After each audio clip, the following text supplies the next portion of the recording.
This is a quick reminder how to install Shiny packages, here in particular the Search Lipid Maps one. So you've downloaded the zip file into some directory on the desktop or somewhere, and then you've unzipped it, and then you go into this directory, and then there are two files with the extension .r. This one is the main script that will run your Shiny app. So we're going to open this one in our studio.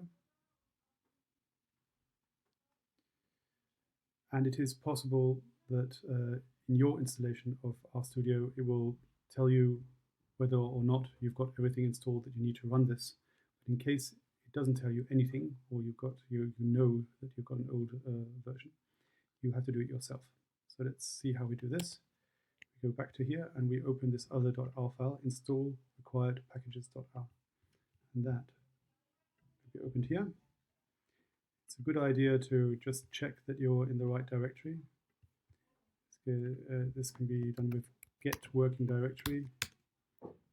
And if you are here in the right place, which I am, here in the directory where all your installation of the Shiny app is, then you can say here when you're on this script, source. In my case, it says all packages are already installed. So I can go and start running the app. But in your case, it may install some packages, and then you can go ahead. You only need to do this once, for every app. So here, run app, all good.